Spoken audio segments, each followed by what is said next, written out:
断面よ。さてどうも皆さん、本日もお疲れ様です。さあ今日もやっていきましょうか。今日はですね、じゃがいもを使った古典的なフランス料理ポムフォンダンというのを紹介していきます。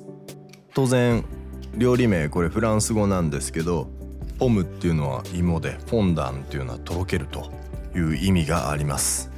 要はこうとろけるようなね芋料理なんですけど、フォンダンっていう言葉は昨今ね割と耳にする機会増えたんじゃないですか。例えば、フォンダンオショコラとか多分聞いたことありますよね。チョコレート、デザート、実は料理にもたびたび使われる言葉ですね。名前が持つ意味の通り本当に柔らかくしていきます。シンプルなんですけど、やっぱりこう奥が深いというか丁寧に作っていかないと良き仕上がりにはならないので、意外とコツもいると思います。今回はそんなコツを紹介していけたらと思うんですが、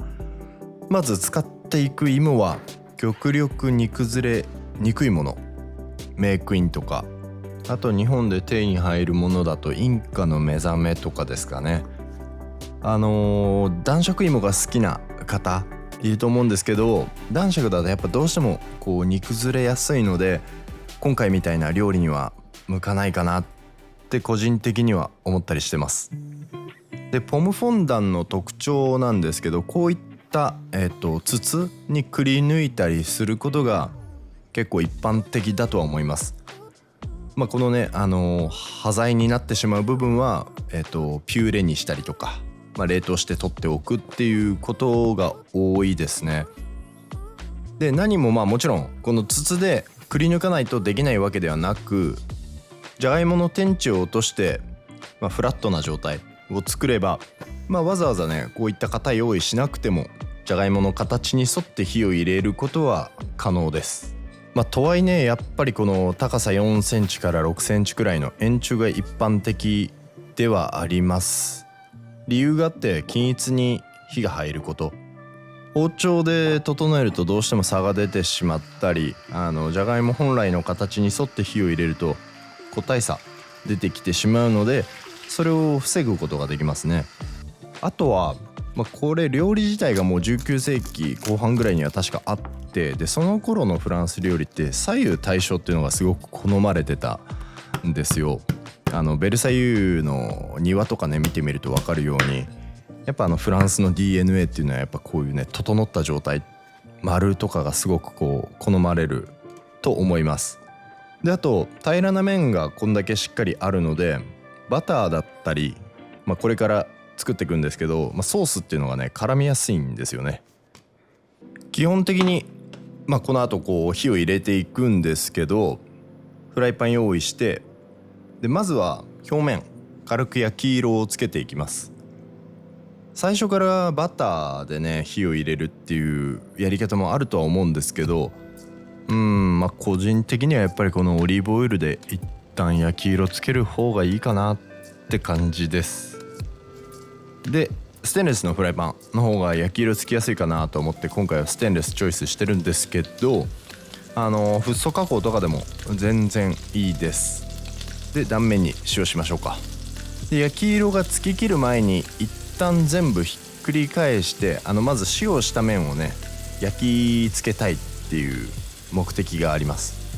で最初下になってた部分今ひっくり返して、そっち側は塩はまだしてなかったですから、改めて丁寧に全体に塩をします。そうしたらまたひっくり返しましょう。ちょっとね細かいですけど、事前に塩をしないのはなるべくこう水分を外に出したくないっていうのがあったので、焼きながら塩していくっていう、そういう意味がありますね。でポムフォンダンはバターを使うんですけど、バターと一般的にはジュと呼ばれるもの、ジュであったりフォン、だしですよね。それらをに含ませていくっていうやり方です。バターだけで仕上げるってこともあるんですけど、でも基本的にはやっぱりフォン、ジュ、それらこうソースになり得るものをに含ませることが多いはずです。さあそれで、じゃがいもにはね焼き色がついてきたなーっていう感じなんで、ここで、初めてバター、あとは、潰したニンニクを加えて、バターの香りとニンニクの、この2つのね間違いない香りっていうのをじゃがいもにしっかりと移していきます。でプラスアルファでこういった、フレッシュのローリエだったりタイム加えることが多いです。この香りがまたねじゃがいもにねいい奥行きを与えてくれるんですよね。本当に美味しくなりますこれで。さあそれでバターがね少し香ばしい香りを出してきたあたりですね、フォンドボー、こういった市販のハインツさんが出してるものとかがあれば割と家でも簡単にできると思うので、このフォンドボーをね加えて、このフォンドボーはもうケチらないでたっぷりと加えて煮含ませます。でこの時にまず一旦フライパンの中でこういった落としラップだったり、落とし蓋ですねして少しこう煮含ませるイメージです。フライパンだけで仕上げるわけではないんですけど、この後オーブン入れるんですけどね、まずこう最初の勢いをつけます。でちゃんとソース絡めて、上にやっぱこう上の方ってソースあんま絡まりづらいじゃないですか。なので上の方もちゃんとこうスプーンですくって芋にかけてケアしてあげる。だいたいこの作業3分とか4分ぐらいだと思うんですけど、そしたら180度もしくは190度ぐらいのオーブンで15分とか場合によっては20分ぐらいがっつりと火を入れていきます。さあこんな感じでね、だいぶこのフォンドボーの茶色い色が芋に移ってきましたね。美味しそうな感じになりました。これをこのツヤツヤな状態をグラッセというんですけど、こうしっかり艶やかに仕上げていく。表面の方にもねこのソーススプーンでしっかりとケアしてあげて、最後の調整です。煮含ませていきます。水分が足りなければもちろん水だったりフォンドボー少し足してあげるのもいいと思いますね。オーブンの中で結構こう液体っていうのがね少なくなっちゃうと思うんで、さあそしたら盛り付けに行きましょう。ドレッセです。いやーこれだけね手間かかってるんですけどね、驚きなことにねこれはね付け合わせで使うことが多いんですよ。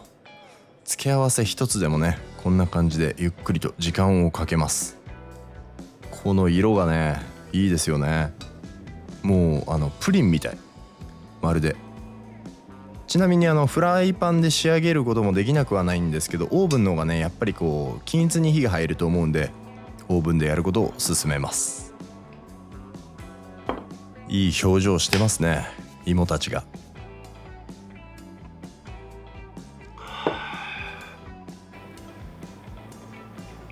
うお柔らか。この断面よこれ。おお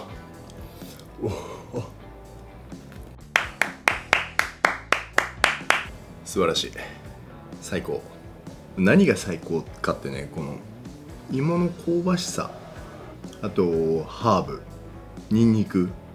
これらの香りとか旨味がギュッと閉じこもってる中にプラスこの食感なんですよね。これだけこう輪郭がしっかりしてるのに食べた時のこのトロッと感、まさにフォンダンっていうね食感が衝撃よ。この滑らかさ、噛む力いらないですからね。このフォンドボーのこの旨味、これをねこの芋にしっかりと乗せるっていうのがね、これは僕はポイントだと思うんですよね。うわうまっ、うわこれうまい。これいろんな付け合わせとして汎用性高いかなと思ってて、本当ローストのお肉とかですよね。お魚にもすごく合うし、割とねいろんなシーンに使えるんですよね。だから美味しいし使い勝手いいしって、ただやっぱ注意しなきゃいけないのがこの手間で付け合わせっていう、そこなんですよ。付け合わせなんですけど、これ一品料理だけでも十分美味しいと十分成立するともちろん思います。うますぎだろ本当に。というわけでクラシックなフランスの芋料理ポムフォンダンでした。